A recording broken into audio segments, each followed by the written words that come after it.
നമസ്കാരം. മലയാളി വാർത്ത ഇൻസൈഡിലേക്ക് സ്വാഗതം. കോൺഫിഡന്റ് ഗ്രൂപ്പിൽ സംഭവിച്ചത് ശരിക്കും എന്താണ്? കോൺഫിഡന്റ് ഗ്രൂപ്പിന്റെ പക്കൽ കള്ളപ്പണം ഉണ്ടായിരുന്നു. ആരെയെങ്കിലും കബളിപ്പിച്ചുണ്ടാക്കിയ പണമായിരുന്നോ അതിൻ്റെ മൂലധനം? ഇനി എന്താണ് ഈ കമ്പനിയുടെ ഭാവി?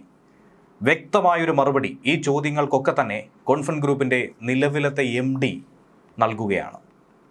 ഒരു വീഡിയോ റെക്കോർഡിങ്ങിലൂടെ തന്നെയാണ് കമ്പനിയുടെ മാനേജിംഗ് ഡയറക്ടറായിട്ടുള്ള TA ജോസഫ് കമ്പനിയുടെ ഭാവിയെക്കുറിച്ച് വ്യക്തമായ മറുപടി നൽകുന്നത്. മറുഭാഗത്ത് അതീവ രഹസ്യങ്ങൾ, സിജെ റോയിയുടെ മരണത്തിൻ്റെ രഹസ്യം പോലും ഒളിപ്പിച്ചിരിക്കുന്ന ആ സെക്യൂരിറ്റി ചേംബറിലേക്ക് കഴിഞ്ഞ ദിവസം SIT സംഘത്തിന്, SIT തലവനായിട്ടുള്ള വംശീകൃഷ്ണയ്ക്ക് കടന്നെത്താൻ സാധിച്ചു. ഒരാഴ്ചയ്ക്കുള്ളിൽ തന്നെ ഇതുമായി ബന്ധപ്പെട്ട തെളിവുകൾ പുറത്തുവിടും. ഈ മരണത്തിൻ്റെ ദുരൂഹത അകറ്റുമെന്ന ആത്മവിശ്വാസം തന്നെയാണ് അദ്ദേഹം പങ്കുവച്ചിരിക്കുന്നത്. അങ്ങനെ ആ നിർണായക തെളിവിലേക്ക് എത്തുന്ന ഘട്ടത്തിൽ കൂടിയാണ് MD കോൺഫിഡന്റ് ഗ്രൂപ്പിനെ പറ്റി ഇപ്പോൾ സമൂഹ മാധ്യമങ്ങളിലടക്കം ഉയർന്നു കേൾക്കുന്ന പലവിധ കിംവദന്തികൾക്കുള്ള മറുപടി കൂടി നൽകുന്നത്.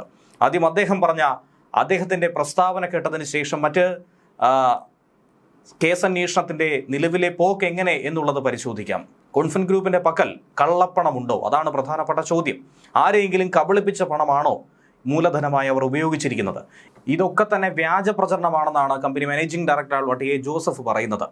മരിച്ചിട്ടും സിജെ റോയിയെ വേട്ടയാടുകയാണ് സമൂഹമെന്നാണ് അദ്ദേഹം ആരോപിക്കുന്നത്. കമ്പനിയുടെ ഭാവിയെപ്പറ്റി ആരും തന്നെ പേടിക്കേണ്ടതില്ല, ആർക്കും ആശങ്ക വേണ്ട.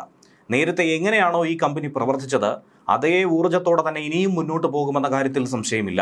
സിജെ റോയ് മരിച്ച് ഒരാഴ്ച പിന്നിടുമ്പോഴാണ് സമൂഹ മാധ്യമത്തിലൂടെ ജോസഫ് ഇക്കാര്യങ്ങളൊക്കെ വെളിപ്പെടുത്തി കാര്യങ്ങൾ തുറന്നു പറയുന്നത്.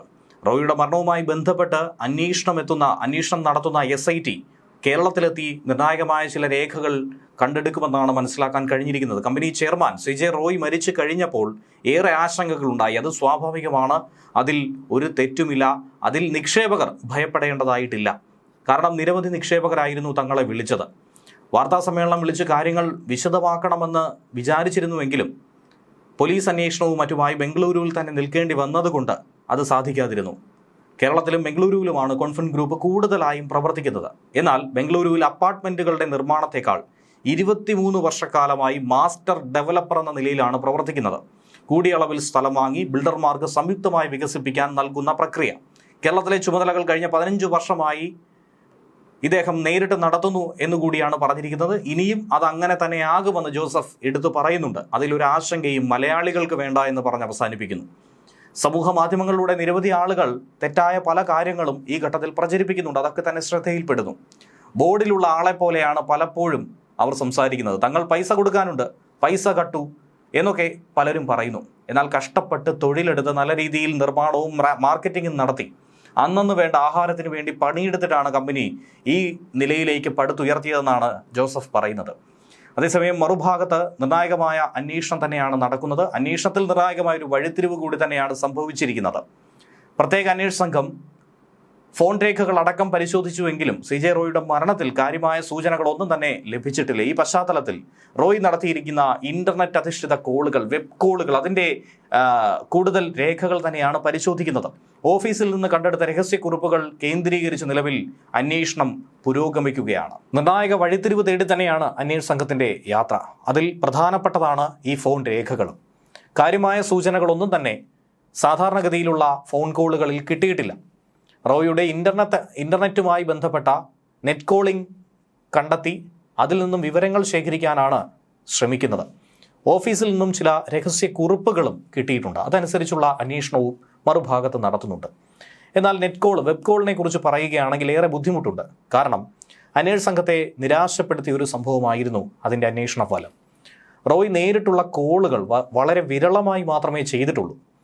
ഏറെ പ്രൈവസി ആഗ്രഹിക്കുന്ന റോയ് ആകട്ടെ നെറ്റ് കോളുകളെ ആശ്രയിച്ച് തന്നെയായിരുന്നു പ്രധാനപ്പെട്ട ഡീലിങ്സുകളൊക്കെ തന്നെ നടത്തിയിട്ടുള്ളത്. ഏറ്റവും കൂടുതൽ വെബ് അധിഷ്ഠിത കോളിങ്ങിനെ ആയിരുന്നു, അതിൻ്റെ പ്ലാറ്റ്ഫോമുകളെ, ആപ്പുകളെ ഒക്കെ തന്നെയായിരുന്നു റോയ് ആശ്രയിച്ചിരുന്നത്. അതുകൊണ്ട് തന്നെ സാധാരണഗതിയിൽ ഫോൺ കോളുകൾ അന്വേഷിക്കുന്നത് പോലെ ഇത് അന്വേഷിച്ച് കണ്ടെത്താനായി കഴിയില്ല. DDR വിവരങ്ങളൊക്കെ തന്നെ വിശകലനം ചെയ്തെടുക്കുക എന്നുള്ളത് ഏറെ ബുദ്ധിമുട്ടുള്ള കാര്യം തന്നെയാണ്. URL നമ്പറുകൾ വഴി റോയിയുടെ ഇന്റർനെറ്റ് ആശയവിനിമയത്തിൻ്റെ ആ വലിയൊരു പസിൽ അത് പുറത്തു കൊണ്ടുവരാനാണ് SITയുടെ സാങ്കേതിക വിഭാഗം ശ്രമിച്ചുകൊണ്ടിരിക്കുന്നത്. സൈബർ സെല്ലിൻ്റെ അടക്കം സഹായം തേടി തന്നെയാണ് ഈ അന്വേഷണം കൊണ്ടുപോകുന്നത്. അതിനിടയിലാണ് കേസിലെ ഒരു പ്രധാനപ്പെട്ട ഒരു വഴിത്തിരിവെന്ന രീതിയിൽ, നിർണായകമായ ഒരു കണ്ടെത്തൽ എന്ന രീതിയിൽ റോയിയുടെ രഹസ്യങ്ങൾ, ആരോടും പറയാത്ത, ആരോടും പങ്കുവെക്കാത്ത ആ രഹസ്യങ്ങൾ ഒളിപ്പിച്ച സെക്യൂർഡ് ചേംബറിലേക്ക് എത്തിച്ചേരാനായി അന്വേഷണ സംഘത്തിന് കഴിഞ്ഞിരിക്കുന്നത്. റോയിയുടെ മുറിയിൽ തന്നെ, ഓഫീസിലെ തന്നെ പ്രത്യേക മുറിക്കകത്താണ് ഫേഷ്യൽ റെക്കഗ്നിഷൻ സാങ്കേതികവിദ്യ അടക്കം ഉപയോഗിച്ച് സുരക്ഷിതമാക്കിയ ഈ മുറി കണ്ടെത്തിയത്. ആ മുറിയിൽ നിന്നും കിട്ടിയ കൈപ്പടയിലുള്ള, സ്വന്തം കൈപ്പടയിൽ എഴുതിയ ചില കുറിപ്പുകളുണ്ട്.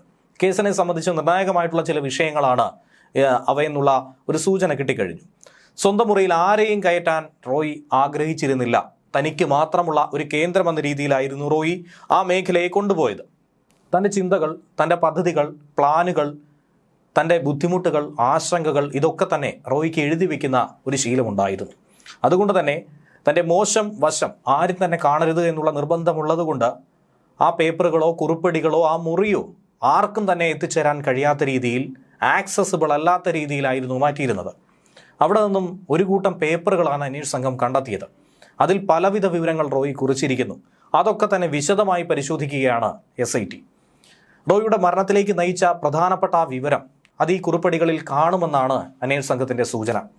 SIT തലവൻ വംശി കൃഷ്ണയുടെ, DCP ലോകേഷ് ജഗലസഗറുടെയും വിശ്വാസം ഉറപ്പായും ഇതിൽ നിന്നും ചുരുളഴിക്കാൻ കഴിയുമെന്നുള്ളതാണ്.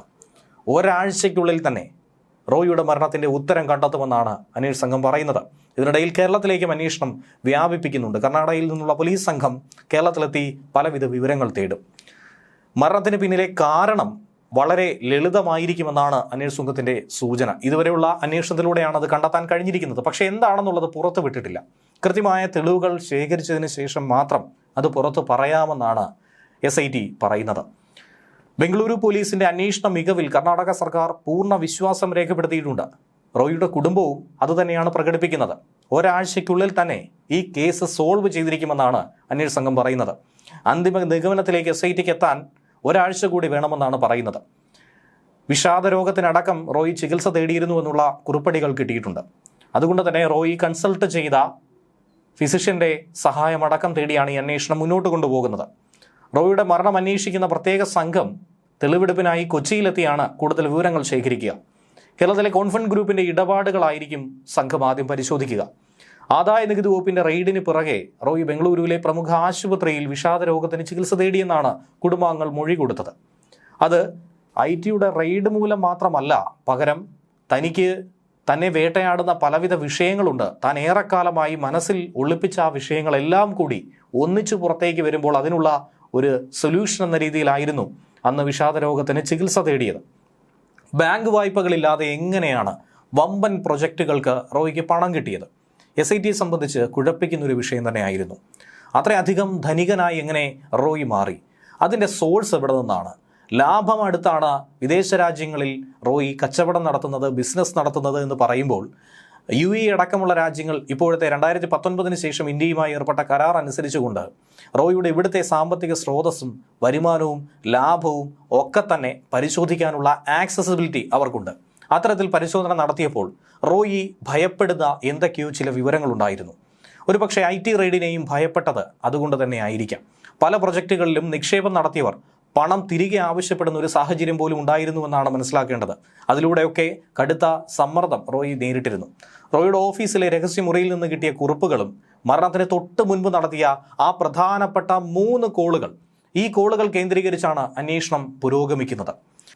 അതേസമയം റോയിയുടെ മരണങ്ങളെ തമ്മിൽ താരതമ്യം ചെയ്യുന്നതിനെതിരെ അതിരൂക്ഷമായ വിമർശനം ഉയർത്തിക്കൊണ്ട് നടി മായാ മേനോൻ രംഗത്തെത്തിയതും ശ്രദ്ധേയമായൊരു വിഷയമാണ്. ഇരുവരുടെയും ജീവിത സാഹചര്യങ്ങളും അതുപോലെ മരണകാരണങ്ങളും തികച്ചും വ്യത്യസ്തമാണെന്നാണ് പറയുന്നത്. അതായത് പ്രവാസി വ്യവസായി സാജൻ പാറയിലിൻ്റെയും അന്തരിച്ച വ്യവസായിയായ CJ റോയിയുടെയും മരണങ്ങളെ തമ്മിലാണ് നിരവധി ആളുകൾ താരതമ്യം ചെയ്തതായി നടി വ്യക്തമാക്കുന്നത്. CJ റോയിയുടെ മരണത്തിലെ ദുരൂഹതകൾ ആദ്യം പുറത്തു വരട്ടെ. പുറത്തു വരും മുൻപ് സാജനെ പോലൊരു പാവം മനുഷ്യനുമായി ഇതിനെ കൂട്ടിക്കുഴയ്ക്കരുതെന്നാണ് നടി പറയുന്നത്. തൻ്റെ കഠിനാധ്വാനത്തിലൂടെ ഉണ്ടാക്കിയ സമ്പാദ്യം മുഴുവൻ സർക്കാർ അനാസ്ഥ മൂലം നഷ്ടപ്പെടുമെന്ന ഘട്ടത്തിൽ നിക്കക്കള്ളിയില്ലാതെ ജീവനൊടുക്കിയ വ്യക്തിയായിരുന്നു സാജൻ.